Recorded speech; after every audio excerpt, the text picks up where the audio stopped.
On this episode of the Ask Mike Reinold Show, we talk about performance therapy and how Dave flips. The Ask Mike Reinold Show. Helping people feel better, move better, and perform better.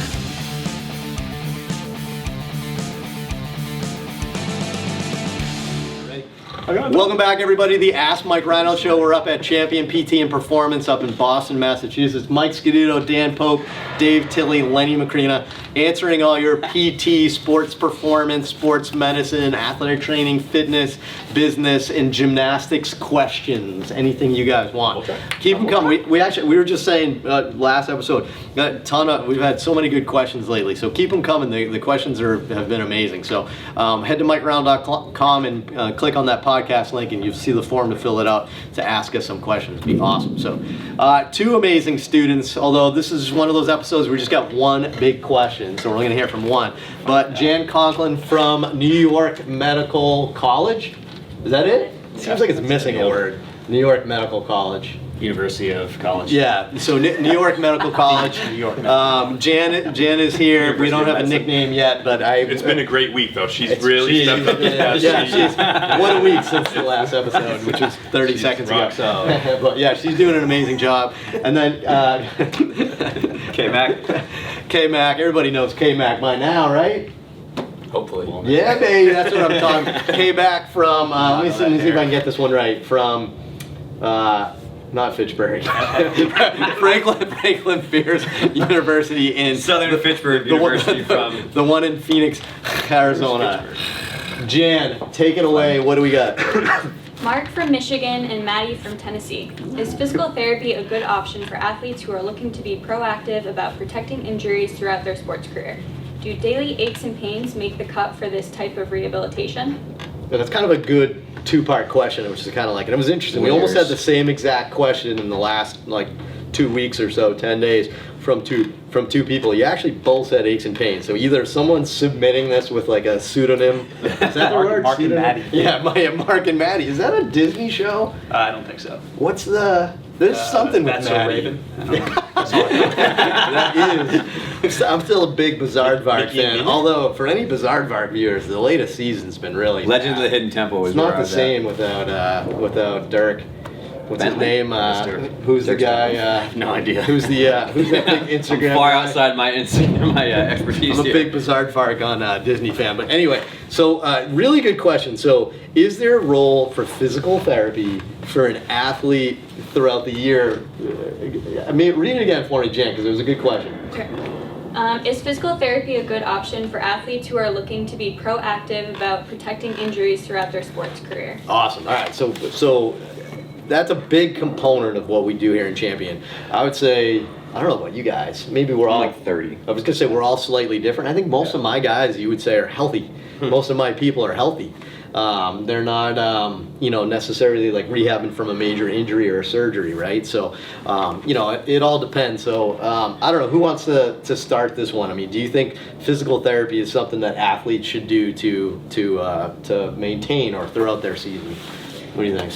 Obviously, yes. It's like we do this every single day. It's what we do.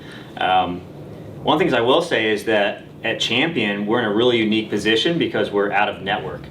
I got to tell you, probably like 80% of what I do on a regular basis wouldn't be covered by insurance for the most part. Probably a good point, right? You'd probably still bill it somehow, but it's weird, right? Yeah. Somebody comes in with shoulder pain and we're doing stuff all over the body, right? And an insurance company would probably say, well, we're not covering that. Yeah. And direct access too. Yeah, that's true. Direct access without a network, that's true. That probably does help us a little bit because we get to do what we think's best for the person in front of us. For sure. It's been amazing. And pretty much we do everything from looking at your exercise technique to writing individualized programs for people that usually have these like nagging injuries that pop up, to I write complete programs for people that are coming in. So I pretty much control every variable of their training. And on top of that, we're working on their lifestyle. What are they sleeping well? What's their eating like? What's stress like? we're working on everything, and a lot of that is going to be very valuable from the perspective of not getting hurt in the future, but also just being healthy and not being, a patient, 1 year that's wasting healthcare dollars because you're just not fit. Right, Mike. So with your golfers, right? I would say your population of your specific niche more than anything. I feel like we probably have less golfers that come in with like elbow pain than somebody that just wants to hit the ball further. Absolutely. Right. So that doesn't mean it's a very functional goal, but it's very sport specific, right? So what do you think's the difference? Yeah, absolutely. I mean, I would say probably 25% of the golfers that I see come in with a severe debilitating injury, and the other 75% just what kind of injury is that? well, That's debilitating for their sport. Oh, so right, like low right. back pain while they're playing the sport.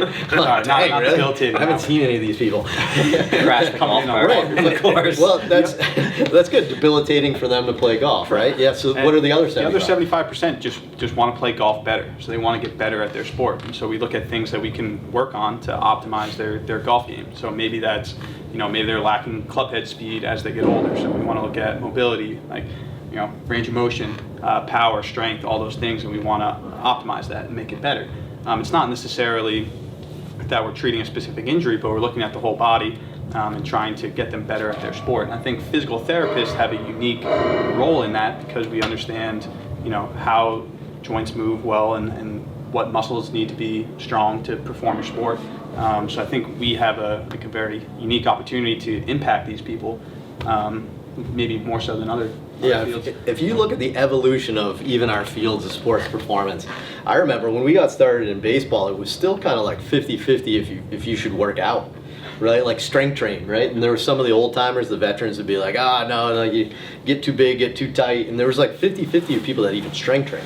Now I think we've gotten to the point where I think about 100%, at least in baseball. I'm sure most other sports too, although I guess Dave's a little behind, like gymnastics. He's trying to get. Dave's not behind. Well, good point. Dave's trying. Gymnastics a little behind, but like we're seeing that evolution where they're understanding they strength train. I think this is next. Yeah. Right. So this is what we started kind of coining this term performance therapy years ago now, and I've actually started to see quite a few people embrace this online, which I'm excited about. It's good. But performance therapy, because when you say physical therapy, everybody thinks you're broke. Everybody thinks you need a doctor's prescription. You need to have an injury or a surgery. But performance therapy helps you kind of enhance your performance.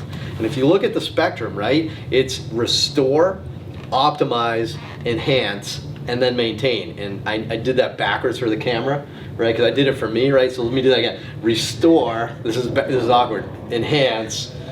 No, dang it! Restore, optimize, enhance, and then maintain over time. So, Dave, you're a good example, right? So in the gymnastics world, your players tend to have little aches and pains, which answers the question really well. Yeah. We don't want to wait until that ache and pain is an injury, right? Yeah. So what's your thoughts on performance therapy to manage aches and pains? Yeah, I think there's a couple layers to it. One is that, I've been able to learn from you guys and what you've done with baseball and other sports is that, again, once you understand the goals, the demands, and the common injuries, you're almost trying to, forecast is a terrible word. You're trying to keep your radar open for this might develop down the road.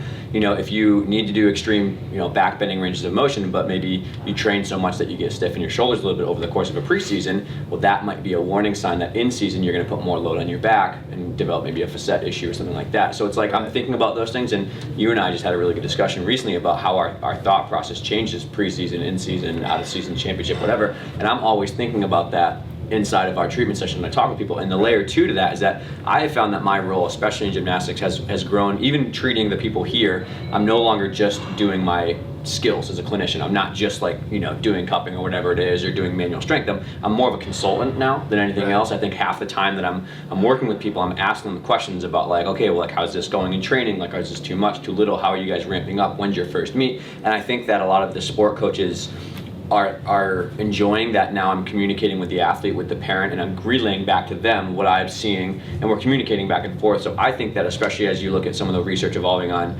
workloads and also on performance therapy as a maintenance holistic part of the team, you're seeing that we're no longer just, hey, can you give me these exercises and give me some stretches to do or do things like that. It's like, okay, what do you think I should do? I have 4 weeks coming up that are pretty hard. I have a big meet in 2 months. How can you help me approach that? And I think that's cool if you get a sport coach who's on board with that, or an S&C coach who's on board with that and will listen to your opinion. You can put the athlete in the center of the model, and it's no longer like this game of telephone down the rap sheet. I kind of like that. So it's kind of like a combination of us trying to help them with their performance, but us also almost being like a consultant. It's almost like combining a little of the sports science and the workload management and stuff, because we're seeing how their body Respond, physically in front of us, like that we can see, feel, and Like, you dang, know, you're super tight. like we can see how their body's handling that better. So I think that leads in well then to that last bucket, which is maintain. And I think that's one thing that physical therapy's been really afraid to kind of even get into that world. But we started this well. I mean, our philosophy that we've always had with baseball is that every time you pick up a ball, I want you to look like you. I want to maintain you. And every time you pick up a ball, you're going to get tight and tired. Something's going to happen to you. You're going to, the stress of throwing and the stress of your sport is quite real. So you're not going to be you afterwards. And our job is to get you back to being you, so that way the cumulative stress doesn't build on you, right? And it's the same thing in weightlifting, same thing in golf, same thing in gymnastics. You know, it really is the same thing in sport. So we've kind of had this concept of maintenance, right? And a lot of our people will come to us. Maybe they'll have a nagging injury or an ache and a pain, but then they'll stay on with us for maintenance. But we work with people for years sometimes. Some of my clients in here, I literally have had for a year and a half, 2 years, because like Dave said, we're like their consultant, we're their workload manager, we're helping them each week get over the stresses of last week, so that way they can perform at their ultimate level. And on the ache and pain level, I think I have a lot of younger athletes who come in and they're like, so say they had a back issue and it cleared up pretty well, and like anything else going on, like, my knee's pretty sore. You know, like it's kind of sore because I'm in season. Like you're immediately thinking like, okay, how can we give you suggestions, like let's do this for a couple of days, let's try this for your session. Like you're trying to like understand what they're saying and not let it develop into something really, really more severe. Sure. Because if you just like, oh, like you're fine, and then like 3 weeks later they come back and like, no, like, my knee's really bad now, and you're like, okay, crap, now we're not. And you're their go-to resource, Yeah, exactly. right? So then they you go know off to them, college. you've seen them for- Yeah, they go off to college. They're going to come back during break and get checked in, and you can say like, oh wow, you know, like when you see someone over and over again, you know what they look like, you know what they feel like, you understand what their body's going through, right? And it changes throughout the course of the year, right? So I have some people again, like right after this podcast, you know, one of the first people I'm going to see, somebody I've been seeing for quite a bit of time. It's been almost 2 years now. But his goals keep changing, because now he's trying to get picked up by teams. He's throwing for showcases. So now it went from, you know, rehab to build to maintain to manage stress between his outings, because he feels better and he moves better and he performs better when we optimize his body. So when we've restored it, but now we're going to enhance it a little bit, right? We're going to work on optimizing it a little bit, but then maintain it through that stress. You see how all those spectrums come into play. So I mean, for me, that's performance therapy, right? I mean, it's helping people kind of get back to what they're doing, but also then take it to the next level. And man, I think there is a huge role for physical therapists to play in this. It's much more enjoyable as a clinician too, to not just see people who are like out of surgery. We hear it every day. I mean, not just a quick, but like, I mean, we have so much more accessibility to these people than anybody else. I mean, they don't want to go to a doctor if they feel a little ache or a pain, to quote you. The fact that somebody can reach out to me and I can get them on my schedule so quickly and give them a potential answer or some guidance is huge for somebody.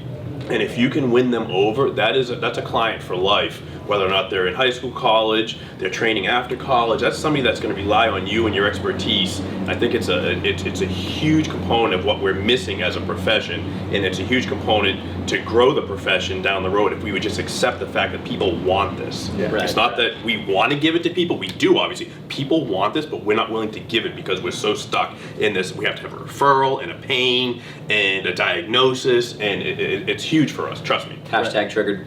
Right, well, that's so 2018. Okay. No one's triggered in 2019 yet. Don't date the episode, Mike. Narrative and triggered. Those are the big 2 words of 2018. We're talking about athletes right here, but I actually think it's silly that this doesn't apply to everybody, because there's a lot of people out there that have lots of issues, and I don't understand. Again, there's another trend building up here where you're like, oh no, we don't want to create dependence. We don't want to have people come see you forever and stuff like that, like other models.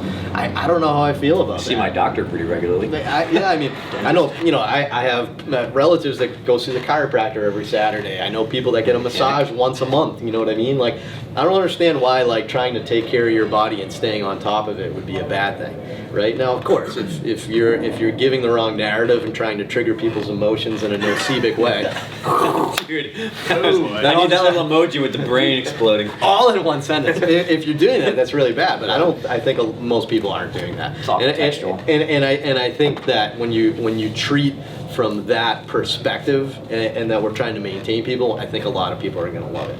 I know our athletes love it, and we actually have a ton of non-athletes that still do it.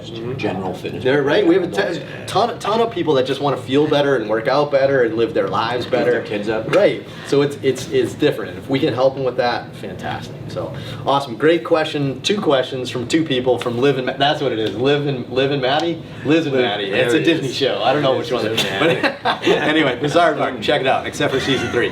Bad season. Anyway, go to MikeReinold.com, click on that podcast link. You can ask us some more great questions like this and head to iTunes, rate and review. We'll see you guys on the next episode. Thanks so much.